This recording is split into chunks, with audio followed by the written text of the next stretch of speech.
welcome to another video. In this video, we're playing some tactics on Vanguard. I've been trying to get some games on Rage Juggernaut, however they've been relatively boring, and with a really busy work week I haven't had much time to play.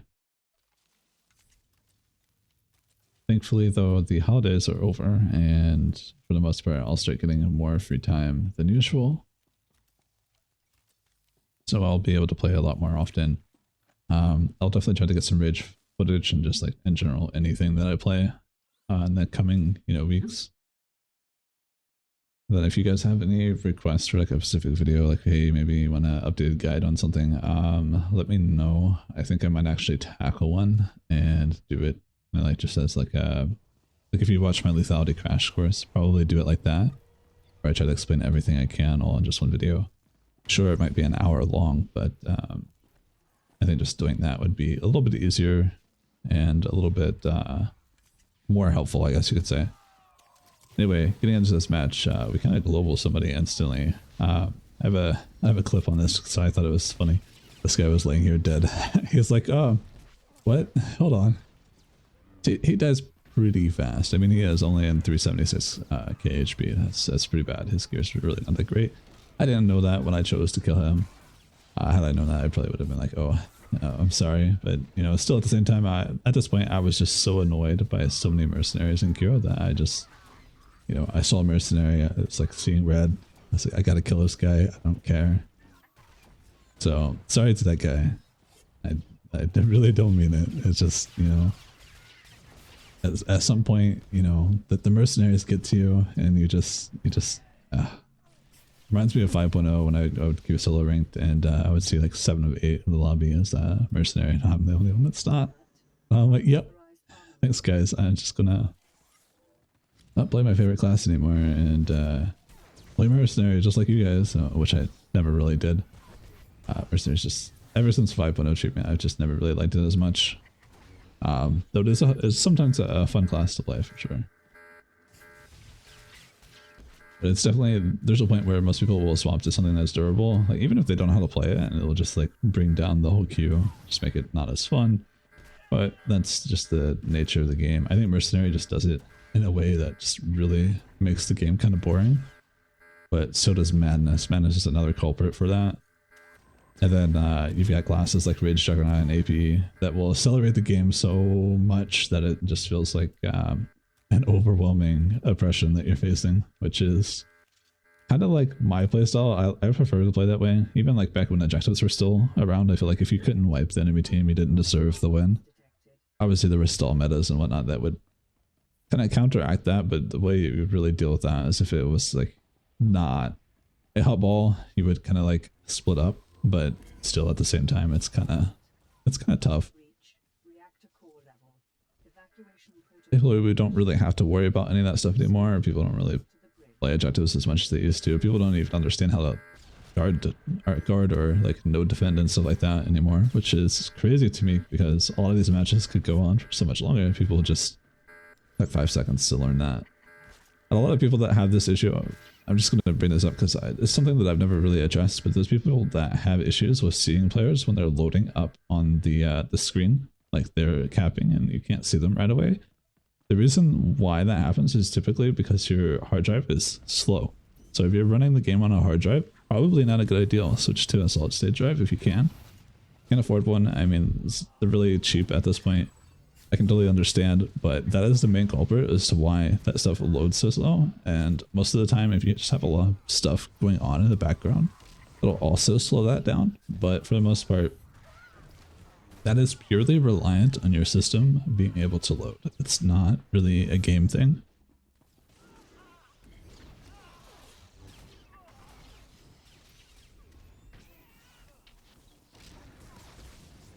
And as we know, the game obviously has its issues. There's a reason why my game looks so smooth, because I've spent pretty much every bit of time to min-max and optimize my system latency. On top of that, my input latency for the game.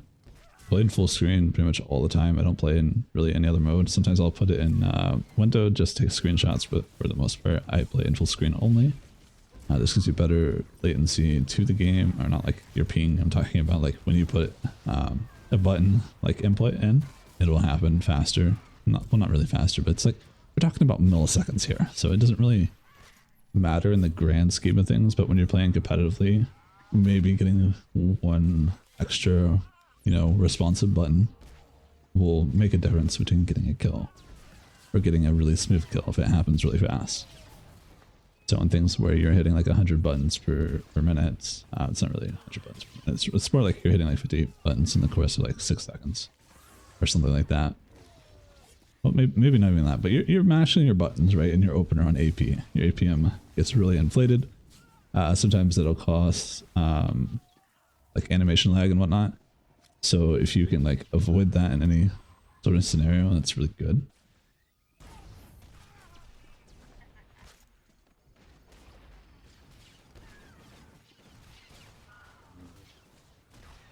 As for this match, you can kind of see, like, this is the kind of matches that I'm queuing into. If I was playing Rage Juggernaut, this match probably wouldn't be that much different. I probably wouldn't kill the Mercenary as brutally as I did, but, you know, I was just at the point that I was like, I've had enough. I'm tired of getting netted. I'm tired of getting bolted by blazing bolts. I'm just tired of everything. I was like, I want my hydraulics. I need to punish these players. Not really punish them, it's just, you know, I felt like I was being punished and I just didn't want it to happen anymore, so I just played a better class, which is a solution that everybody has access to.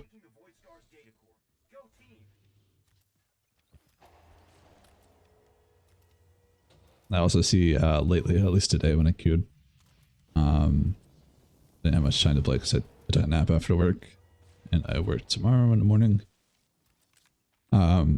A lot of power techs were running the stealth scan. I even saw an AP player running a tank gear with stealth scan.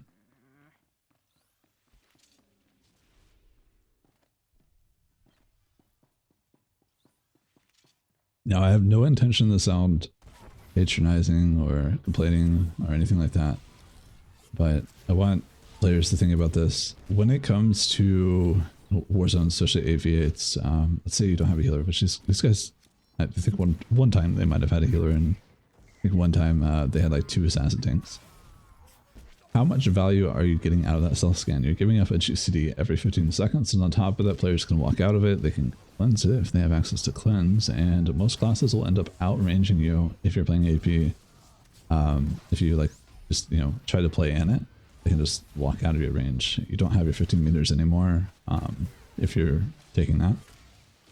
How much value are you actually getting out of it? Just watch your game, watch it back, see, are you still dying through it? Are you getting hit really hard? It's not too hard to like kind of look at that stuff, and looking at your star bars, you can kind of like upload the Warzone, and you can see like how much people miss on you and so on and so forth. Sometimes it can have some incredible value, especially against like slam spam, but for the most part, letting somebody slam spam in the first place is probably not the smart ideal. Maybe you could just walk out of it rather than taking stealth scan. There are scenarios where I do think like having it like maybe on pyro and you're like just trying to play for survival, maybe that can like make sense as like a node defender or like a door defender on Voidstar. But for the most part, you're really not getting that value. And when it comes to playing a DPS role right now, damage is the most important. The reason why damage is so important is that you can kill everybody. It doesn't matter whether they have heals or not. You can go through the heals, and when you neuter your damage even further, it's not usually in your benefit. So for example, Pyrotech could get a CC immunity shield and cooldown reduction on its Carbonize, which allows it to team control a lot better, do more cleave, which more cleave means more damage means easier team wipes basically. That most of the time will outweigh the stealth scan ability. And if you play against another AP player, by the way, if you're going to go and deal with like another PT, for example, stealth scan is not the move, because any PT player is going to know to play around it. And if any PT player is also taking the 15 meter range, they will always outrange you very easily, and it's just not, you're not getting the value. Now in Arena, it's a lot different. You definitely get your team to play around it, but for the most part in AV, I just don't see how somebody can justify the value most of the time, but hey, it's totally a talent that you can take. If you like it, play with it. I'm not telling you not to. I'm just saying think about the value. Maybe play without it. If you don't want to, that's fine. One thing to know is that slow applied to the self scan, it constantly refreshes. It gives Wood Hatred pretty much max stacks quite fast actually. Especially if you're playing Pyro, you're giving max stacks Wood Hatred non-stop to Immortal Tanks, Vengeance Juggernauts, and Rage Juggernauts. You're giving them this max stacks all the time. And I totally appreciate that. But at the same time, you know, maybe sometimes it could be hurting a little bit more than help. Anyway, enough of that tangent. I do think that ability should just get removed or be like tank exclusive. But at the same time, I really don't like it on tank either.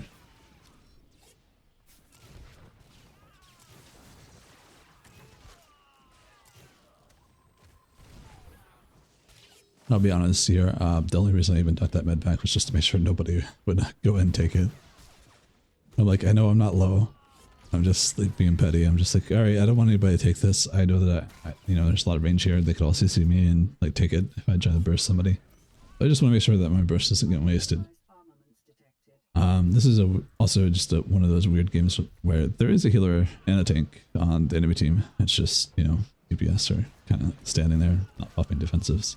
As you saw at the beginning of the game, that's just kind of how it is sometimes. And this character has a relatively decent win rate, so for the most part, if matchmaking was to be changed to incentivize like TDM players against TDM players, you know, obviously some objective players can still do like high damage, healing, and stuff like that. It's very possible to do both at the same time. I've displayed that many times before. So there's no real reason as to, unless you're like playing Hubball, and it's a little bit different. This damage is just going to be low in general. Especially if you're able to hit the ball all the time, every single time, and run it every single time, you know, your damage is going to be almost non-existent. So there's like an exception, but if there was a little bit more catered matchmaking to the players that are basically never achieved ever even hitting like 10 mil or just on average do under like 10,000 DPS, like their average best game is under 10,000 DPS. I feel like they should have a slightly protected bracket from players that, you know, actually know what they're doing. That way it incentivizes players to actually play against each other, but also at the same time you still have like pre-made groups that are going to be a thing. So anybody that, you know, is decent at the game is always going to probably have to deal with pre-mades, which sucks, but at the same time, you know, these pre-mades, since they're limited to 4 now, sometimes you'll get a pre-made on your team and it'll even out. Which those games have been really fun. I haven't seen those in a while. It really just seems to be one pre-made and no other pre-made. That sucks. I would love to see more. So they're one on each team. Other than that, I hope you guys have a wonderful rest of your day. I'll catch you guys again later.